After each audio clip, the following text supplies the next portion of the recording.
kita akan bincang-bincang ya Pak. Tapi terlebih dahulu sebelum saya memberikan beberapa pertanyaan untuk Bapak, saya ingin memperkenalkan diri dulu ya Pak ya. Nama saya Pak Dewi Tanenggolan. Saya dari SD 033928 Sidulpe. Saya merupakan dari anggota Calon Guru Penggerak Angkatan 10 Pak. Kira-kira seperti itu dulu Pak untuk perkenalan diri saya. Terima kasih ya Pak sudah meluangkan waktu di dalam kegiatan berbincang-bincang kita hari ini Pak. Izin ya Pak, adapun kegiatan hari ini adalah untuk mendapatkan wacana tentang praktik pengambilan keputusan yang selama ini Bapak jalankan, terutama untuk kasus-kasus di mana nilai-nilai kebajikan saling bersinggungan dan juga untuk kasus-kasus dilematika sama-sama benar ya Pak ya. Oke, untuk selanjutnya Pak, kira-kira sudah bisa saya berikan pertanyaan Pak? Sebelum diberikan pertanyaan, saya ucapkan terima kasih kepada Ibu yang menjadikan kami menjadi mitra dalam hal CGP ya, calon guru penggerak. Artinya dalam hal ini menjadi mitra dari calon guru penggerak, kami sungguh mensyukuri dan kami menyambut dengan baik.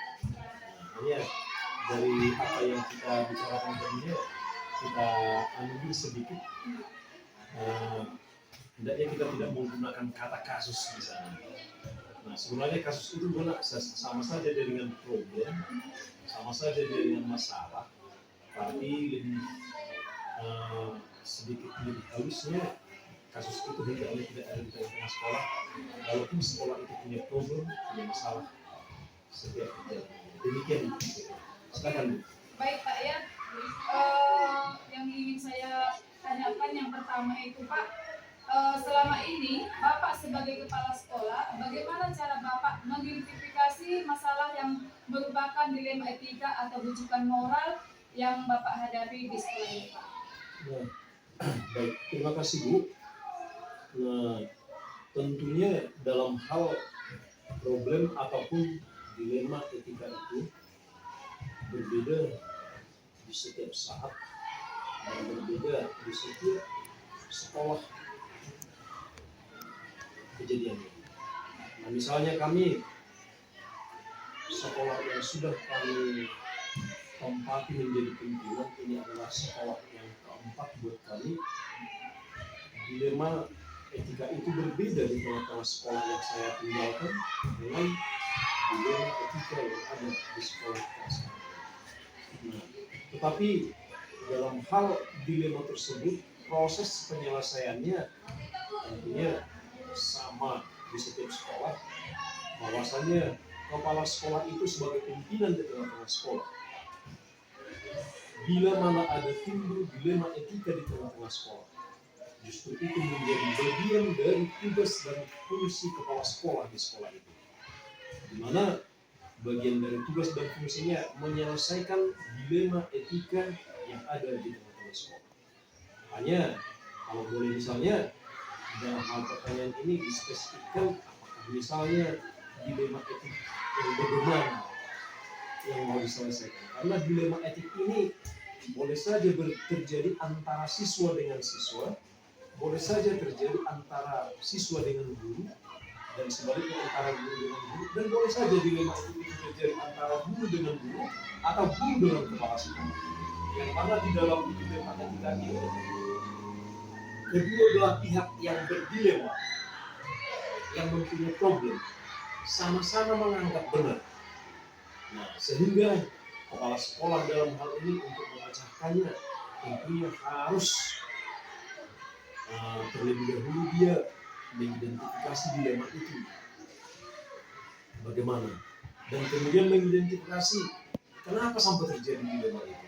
Nah, baru nantinya dalam hal setelah identifikasi berhasil, maka kepala sekolah akan menyusuri bagaimana cara penyelesaiannya. Kira-kira demikian yang kami hadapi sebagai pimpinan di tengah sekolah ini. Oke, baik Pak ya. Memang ya Pak, sebagai kepala sekolah itu memang tidak terlalu cepat mengambil keputusan ya Iya, Pak ya. benar. Harus dilihat dulu pokok permasalahannya yang mau kita hadapi ya kan Pak. Itu identifikasi tadi. Iya, antara guru dengan murid ya Pak ya. Oke, baik Pak. Pertanyaan selanjutnya ya Pak. Selama ini Bapak sebagai kepala sekolah dalam menjalankan pengambilan keputusan di sekolah ini, terutama permasalahan di mana ada dua kepentingan sama-sama benar atau sama-sama mengadu nilai kebajikan, bagaimana cara Bapak mengambil keputusan itu Pak? Baik, terima kasih. Pertanyaan yang sangat bagus ini Bu. Nah, tentunya seorang pimpinan itu yang dalam hal ini kepala sekolah dan dalam hal ini kami secara pribadi tidak menganggap diri sebagai orang yang super power ataupun people power di tengah-tengah sekolah. Nah, harus disadari hadirnya kepala sekolah itu sebagai pimpinan berarti ada yang dipimpin. Dengan siapa dia ada di tengah-tengah sekolah itu? Berarti kepala sekolah ada duduk bersama dengan guru, ada duduk bersama dengan siswa, ada duduk bersama dengan orang tua siswa, bahkan duduk bersama dengan komite sekolah. Nah, dalam hal ini, bila mana ada terjadi dilema etik atau dilema etika, ketika dilema etika itu terjadi antara siswa dengan siswa, antara siswa dengan siswa, boleh saja kepala sekolah menyelesaikan ini bersama wali kelas. Nah, seperti itu dia, melihat dilema etikanya bagaimana. Namun, boleh saja walaupun dilema etika itu terjadi pada siswa, boleh saja tidak cukup hanya wali kelas, bersama wali kelas menyelesaikannya. Boleh saja harus duduk bersama dengan guru. Kalau di sekolah kita ini ada guru bimbingan konseling, bisa saja harus mengupayakan ataupun memberdayakan guru bimbingan konseling dalam penyelesaiannya. Dan bisa saja tidak cukup hanya guru dan guru bimbingan konseling untuk menyelesaikan dilema etika itu. Boleh saja kita membuatkan pemanggilan terhadap orang tua supaya nantinya diselesaikan secara bersama-sama. Sekali lagi, dalam hal ini untuk menyelesaikan dilema etika, sebagaimanapun besarnya, sebagaimanapun kecilnya, dilema etika yang terjadi di tengah-tengah sekolah, kepala sekolah itu harus bekerja sama, yang kita sebut dengan kolaborasi. Jadi kepala sekolah harus berkolaborasi dengan guru, berkolaborasi dengan ketua wali kelas, dan berkolaborasi dengan orang tua siswa. Nah, ketika kerjasama ini sudah terjadi ataupun menjadi rangkaian yang berjalan, kita harap sebesar apapun dilema etika itu akan bisa terpecahkan. Baik Pak, memang di sini kalau memang tidak ada yang namanya kerjasama atau berkolaborasi, titik permasalahan itu tidak dapat ya kan Pak. Tapi dengan adanya kolaborasi baik itu dengan murid, guru maupun orang tua, maka segala permasalahan yang kita hadapi akan mudah ya kan Pak. Oke, baik Pak. Selanjutnya lalu langkah-langkah apa atau prosedur seperti apa yang bisa Bapak lakukan selama ini? Baik. Nah, kemudian masih dalam rangkaian jawaban kami tadinya mengikuti pada pertanyaan yang sekarang, bagaimana langkah-langkah. Nah, tentunya juga kembali kita dari apa yang kami sampaikan tadi, bahwa kepala sekolah itu walaupun dia pimpinan di tengah-tengah sekolah, kepala sekolah itu tidak akan maha tahu dengan apa yang ada di sekolah kalau tidak ada kerjasama dengan guru dan unsur-unsur sekolah yang lainnya. Nah, bagaimana supaya kepala sekolah mengetahui dilema etika itu? Tentunya boleh saja ada pemberitahuan dari guru, boleh saja ada pemberitahuan dari siswa. Nah, kalau di sekolah kita SMP, jarang sekolah siswa yang berdilema itu langsung kepada kepala sekolah. Nah, biasanya prosedurnya siswa yang berdilema itu akan melaporkan peristiwanya kepada guru, dan oleh guru akan bekerja sama dengan guru bimbingan konseling, dan oleh guru bimbingan konseling menyampaikannya kepada kepala sekolah. Nah, setelah proses itu berarti dilema etikanya sudah sampai kepada kepala sekolah. Maka kami sebagai kepala sekolah pertama sekali bekerja sama dengan guru dan juga bimbingan konseling memasuki apa sebenarnya yang terjadi. Masuk ini tadi berarti sudah menelusuri dia, berarti apa tadi istilahnya tadi, melihat apa kejadiannya. Nah, ditelusuri dulu apa kejadiannya, identifikasi tadinya, identifikasi problemnya, apa yang terjadi bagi mereka, dan karena apa ini terjadi. Nah, oleh saja kejadiannya ini mungkin apakah ada orang lain di dalamnya. Nah, kita telusuri. Nah, setelah identifikasi ini rampung, kita masuki dia pemecahan masalah atau problem solving. Kita pecahkan masalah, dan dalam memecahkan masalah ini kita lihat juga apakah cukup antara siswa dengan siswa yang berdilema menyelesaikannya, atau harus menghadirkan orang lain yang dalam hal ini misalnya orang tua atau wali kelas. Dan setelah itu semuanya, maka kita masuki cara pemecahannya, bahkan dalam memasukkan aturan dan peraturan, atau juga memasukkan sanksi bila mana problem itu tidak terpecahkan. Kira-kira demikian.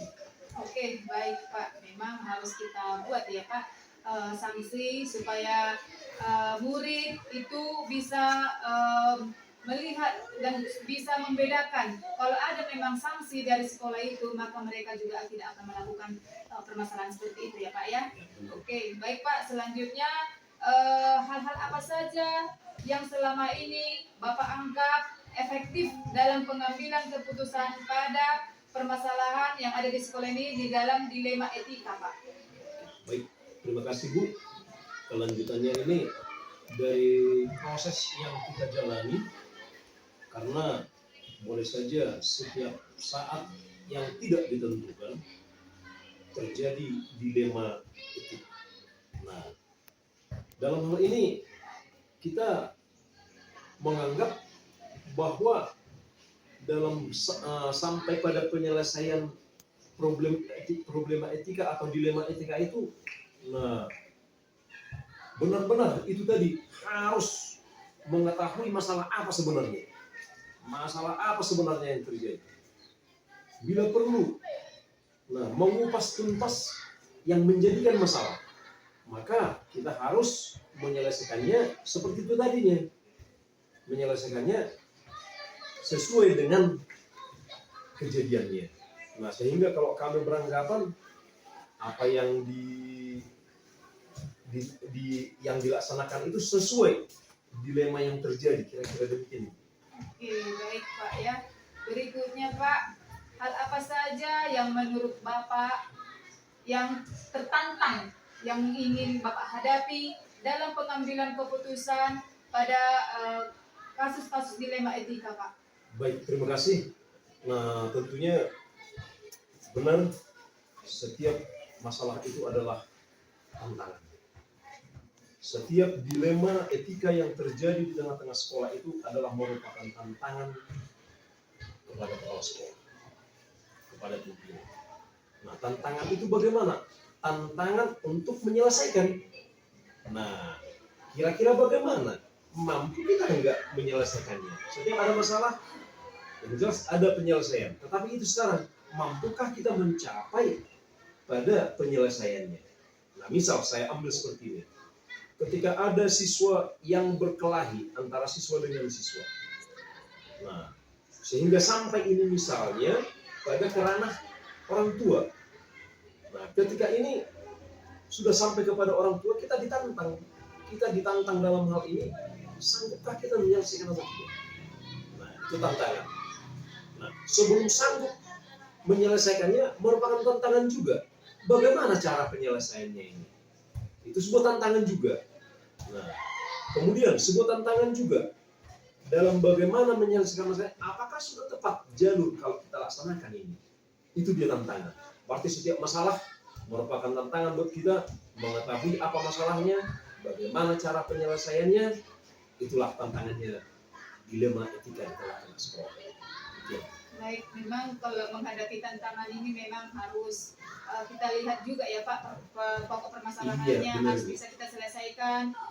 Kalau memang harus dipanggil dengan orang tua, ya harus kita panggil ya Pak. Bagaimana lah supaya permasalahan itu cepat selesai ya Pak. Baik Pak, Berikutnya, apakah Bapak sebagai kepala sekolah memiliki sebuah tantangan atau jadwal dalam menyelesaikan kasus dilema etika? Apakah Bapak langsung melakukan di tempat atau memiliki sebuah jadwal untuk menyelesaikannya? Lalu, bentuk prosedur seperti apa yang Bapak jalankan selama ini, Pak? Baik, terima kasih. Ini juga pertanyaan tantangan buat kepala sekolah untuk menjawabnya. Nah, akan kami coba menjawabnya. Nah, kalau bicara jadwal, sebagaimana yang kita sebutkan tadi, sebenarnya tidak perlu ada jadwal. Karena apa? Dilema etika ini juga datangnya bukan berjadwal.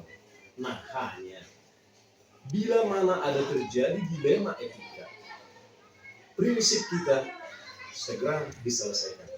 Lebih cepat menyelesaikannya lebih baik. Karena kalau tidak lebih cepat diselesaikan, boleh saja berimbas pada hal-hal yang lain. Atau dilema etika itu menjadi lebih besar lagi. Maka prinsipnya, bila mana ada dilema etika, secepat mungkin diselesaikan. Hanya bila mana dilema etika itu sesuai dengan kadarnya, boleh saja tidak. Boleh saja ada dilema etika diselesaikan di tempat, diselesaikan dalam waktu itu juga. Tetapi bila mana dilema etika ini sudah menyangkut kepada orang tua misalnya, otomatis ada jadwal. Itu pun jadwalnya menyesuaikan penyelesaiannya bagaimana kesiapan orang tua. Nah, misalnya dengan itu maka kepala sekolah akan memanggil guru bimbingan konseling dan membuat surat pemanggilan kepada orang tuanya. Maka di sanalah terjadi jadwal. Nah, misalnya memanggil orang tua hari ini jam sekian. Nah, kalau yang jelas dalam penjadwalan penyelesaian tidak ada. Nah, tidak ada penjadwalan. Karena apa? Datangnya dilema juga tidak berjadwal. Kira-kira demikian. Baik, Pak.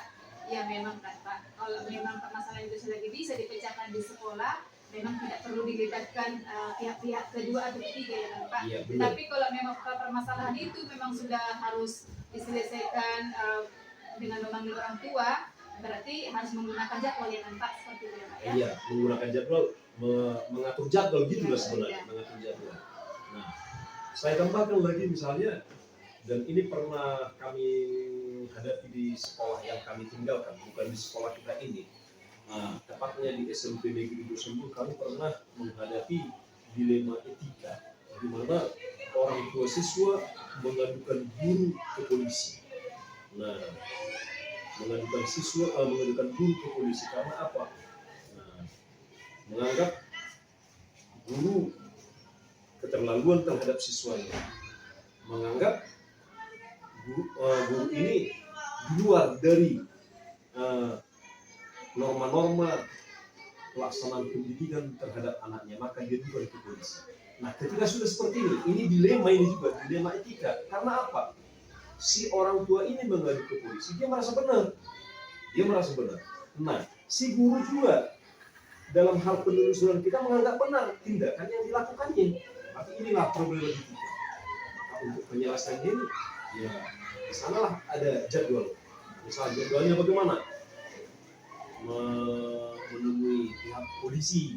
Nah, kemudian ada lagi jadwal menemui orang tua, sehingga dengan ini semua tetap harapannya pada proses penyelesaian. Oke, Pak. Berikutnya, Pak, apakah ada seseorang atau faktor-faktor yang selama ini mempermudah Bapak atau membantu Bapak dalam pengambilan keputusan kasus-kasus dilema etika, Pak? Oh, baik. Sebagaimana yang kami sebutkan tadi ya, pimpinan itu, kepala sekolah itu bukan orang yang super power di dalam sekolah. Dia bisa jadi kepala sekolah, tentunya karena ada guru. Dia bisa jadi kepala sekolah, tentunya karena ada dukungan siswa. Dia bisa menjadi kepala sekolah, ada dukungan dari unsur luar sekolah. Nah, ketika terjadi dilema etika tadinya, tentunya orang-orang inilah tadinya guru, wali kelas, guru bimbingan konseling, bahkan teman-teman siswa. Antara siswa yang berdilema ini, teman-temannya inilah semua orang-orang yang di belakang yang mendukung proses penyelesaian dilema etika tadi. Sekali lagi, kepala sekolah bukan orang yang serba bisa ataupun yang mempunyai kekuatan tunggal untuk menyelesaikan dilema etika. Guru, bimbingan konseling, orang tua, komite sekolah, siswa ada di belakang kekuatan kepala sekolah. Baik, berarti ada saling kerjasama ya Pak? Iya benar, Kolaborasi ya? kerjasama. Iya. Oke, baik Pak. Yang terakhir nih ya Pak ya, pertanyaan terakhir. Sebagian kesimpulan yang juga yang Bapak sampaikan sebagai pedoman bahwa untuk belajar dari semua hal-hal yang sudah Bapak sampaikan tadi, pembelajaran apa yang bisa Bapak bagikan dari pengalaman Bapak kepada saya dalam pengambilan keputusan dilema etika, Pak? Baik, terima kasih. Kembali lagi dari apa yang kita terangkan tadi, yang ini menjadi kesimpulannya mudah-mudahan dilaksanakan seluruh pimpinan di tengah-tengah sekolah bila mana terjadi dilema etika. Yang pertama, dilema etika ini datangnya tidak diundang dan datangnya kita tidak tahu. Nah, namun walaupun dilema etika ini hadir di tengah-tengah perjalanan atau proses pendidikan atau proses pembelajaran, sedapat mungkin dan secepat mungkin diselesaikan, jangan sampai menimbulkan dilema etika yang lebih besar lagi. Itu yang pertama. Yang kedua, bila menemukan dilema etika di tengah-tengah sekolah, sekecil apapun dilema etika itu, sebesar apapun dilema etika itu, langkah yang pertama, lakukan identifikasi masalah. Dalam hal identifikasi masalah ini, ada dua hal yang sangat harus kita lakukan dalam identifikasi. Yang pertama, apa sebenarnya yang terjadi? Dan kemudian setelah kita ketahui apa yang terjadi, bagaimana cara penyelesaiannya? Sekali lagi, intinya sebelum pada penyelesaian, jangan lupa lakukan identifikasi terhadap permasalahan yang ada. Kira-kira itulah kesimpulan yang bisa kami baik sampaikan. Pak, sekianlah Pak untuk bincang-bincang kita hari ini. Saya sangat berterima kasih kepada Bapak sudah meluangkan waktunya di kegiatan kita, di kegiatan saya ini Pak. Saya ucapkan banyak terima kasih untuk Bapak. Semoga Bapak kedepannya semakin sukses ya Pak ya. Ibu juga sukses menjadi guru penggerak. Amin, amin, amin. Selamat siang Ibu. Selamat siang Ibu. Bagaimana kabarnya Bu? Puji Tuhan, sehat Ibu. Oke, baik Bu, terima kasih ya Bu ya sudah meluangkan waktu untuk kegiatan kita hari ini untuk berbincang-bincang. Izin ya Bu. Iya. Adapun kegiatan kita hari ini adalah untuk mendapatkan wacana tentang praktik pengambilan keputusan yang selama ini Ibu jalankan, terutama untuk kasus-kasus di mana nilai-nilai kebajikan saling berhubungan, dan juga untuk kasus-kasus yang dilematika sama-sama benar ya Bu ya? Iya. Oke, untuk selanjutnya Bu, kira-kira sudah bisa saya berikan pertanyaan ya Bu? Silakan, sudah bisa. Oke, baik Bu. Pertama ya Bu ya, selama ini sebagai kepala sekolah, bagaimana cara Ibu untuk mengidentifikasi kasus-kasus yang merupakan dilema etika atau bujukan moral Bu? Baik. Tentunya saya menyelesaikan masalah itu dengan mengidentifikasi kasus-kasus ini terlebih dahulu. Kita pahami mana yang menjadi dilema etika, yaitu adanya kasus-kasus yang berlawanan benar namun ada pertengkaran dari segi etikanya, dan mana yang menjadi bujukan moral, yaitu situasi yang menjadi etika seseorang harus membuat keputusan antara benar dan salah. Baik Bu, selanjutnya selama ini Bu sebagai kepala sekolah dalam menjalankan pengambilan keputusan sekolah, terutama kasus-kasus dilema ada dua kepentingan, sama-sama benar atau sama-sama mengandung nilai kebajikan. Bagaimana cara Ibu mengambil keputusan itu Bu? Cara saya untuk mengambil keputusan terhadap kasus-kasus tersebut di mana ada unsur yang sama-sama benar atau sama-sama nilai kebajikan, yaitu saya berusaha untuk membuat keputusan dapat diterima dan tidak merugikan salah satu pihak dengan mempelajari lebih dalam apa yang menjadi penyebab dari kasus tersebut. Oke, tentunya ketika kita menghadapi kasus, hal pertama yang harus kita lakukan sepertinya yang sudah Ibu sampaikan tadi harusnya mempelajari ya Bu ya. Iya. Lalu langkah-langkah atau prosedur seperti apa yang bisa Ibu lakukan selama ini? Langkah-langkah atau prosedur yang bisa saya lakukan dalam menyelesaikan kasus dilema etika di sekolah yang saya pimpin adalah tentunya pertama-tama kita mendalami kasus yang terjadi pada saat itu. Kemudian dari masalah itu kita mengidentifikasi dulu kasus terkait selanjutnya. Kemudian mengambil keputusan yang dapat diterima oleh pihak terkait dalam kasus tersebut. Berarti dalam hal ini ada 3 langkah yang Ibu lakukan ya Bu ya. Mulai mendalami kasusnya, baru mengidentifikasi dan juga mengambil keputusan. Berikutnya Bu, hal-hal apa saja yang selama ini Ibu anggap efektif dalam pengambilan keputusan pada kasus-kasus dilema itu tersebut Bu? Hal-hal yang saya anggap efektif dalam mengambil keputusan pada kasus-kasus dilema etika, yaitu mengajak pihak terkait dalam kasus untuk menyampaikan secara jujur, kemudian menyampaikan nilai-nilai etika sesuai pada kasus yang terjadi pada keputusan yang saya ambil, dan mengambil pembelajaran kepada mereka yang kedepannya supaya hal-hal itu tidak terulang kembali. Oke, berikutnya Bu, hal apa saja yang menurut Ibu yang merupakan tantangan Ibu yang Ibu hadapi dalam pengambilan keputusan pada kasus-kasus dilema itu Bu? Yang saya hadapi tentunya dalam mengambil suatu keputusan itu tidaklah gampang. Kita akan menemukan kesulitan juga.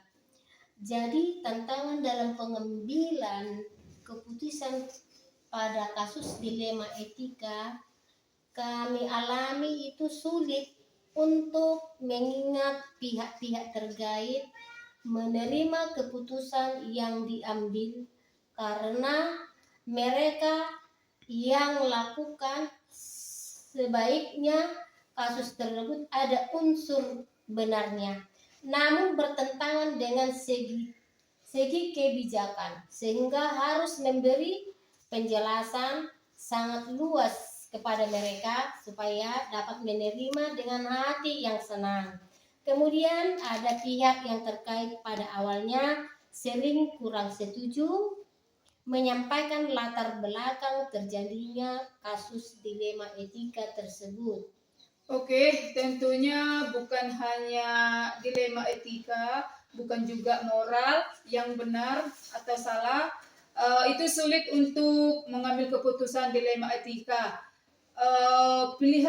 Ada 2 pilihan ya Bu ya, itu semuanya benar ya Bu ya? Iya. Oke, berikutnya apakah Ibu sebagai kepala sekolah memiliki sebuah tantangan atau jadwal dalam menyelesaikan kasus dilema etika? Apakah Ibu langsung melakukan di tempat atau memiliki sebuah jadwal untuk menyelesaikannya?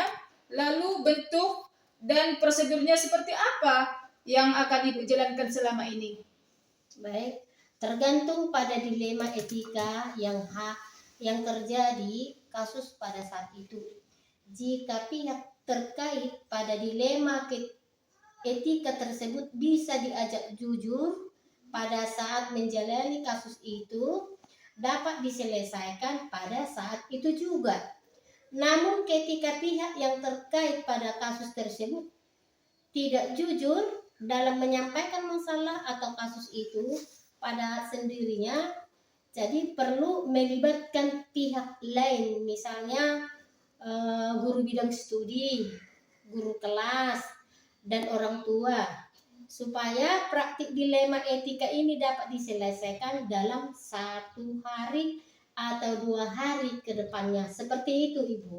Oke, berarti tergantung kasusnya ya Bu ya? Iya, tergantung Iya kasusnya. benar Bu, bisa diselesaikan pada saat itu juga dan dapat berdiskusi bersama untuk menyelesaikan masalah itu ya Bu ya? Iya.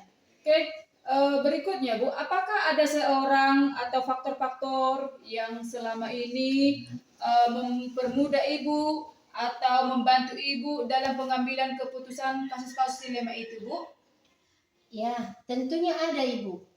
Yaitu dari pihak yang terkait dari secara langsung pada kasus dilema, apabila mereka segera jujur menyampaikan permasalahan yang dihadapi sehingga tidak mudah mengambil keputusan yang akan diambil, dan juga bahkan ada dari teman-teman atau saksi-saksi yang melihat kejadian tersebut, dan juga diinformasikan dari guru kelas maupun guru bidang studi, sehingga ada kolaborasi dari pihak untuk mempermudah saya dalam mengambil keputusan tertentu.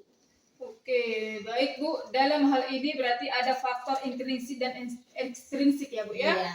Baik, yang terakhir ini Bu, sebagai kesimpulan yang bisa Ibu sampaikan sebagai pedoman saya untuk belajar dari semua hal-hal yang sudah Ibu sampaikan tadi, pembelajaran apa yang bisa Ibu bagikan dari pengalaman Ibu sebagai kepala sekolah kepada saya dalam pengambilan keputusan dilema etika itu Bu?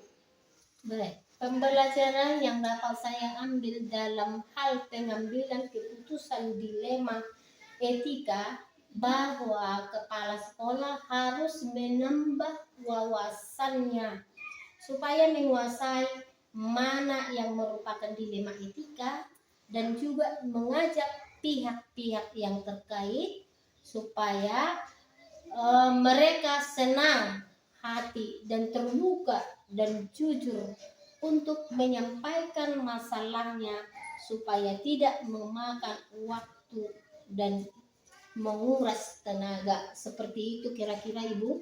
Baik Bu, sebelum menutup kegiatan ini, sedikit ya yang saya sampaikan dari program, dari pertanyaan yang saya ajukan tadi dapat menyimpulkan bahwa ketika mengambil sebuah keputusan dilema etika, kita harus mempelajari terlebih dahulu kasusnya, kemudian kalau bisa kita selesaikan secara langsung dan kita selesaikan ya Ibu ya. Ya. Oke Bu, terima kasih atas kesempatan Ibu yang sudah Ibu memberikan waktunya. Semoga Ibu kedepannya semakin baik ya Bu ya. Ya, Ibu. Oke, selamat siang Ibu. Selamat siang. Oke.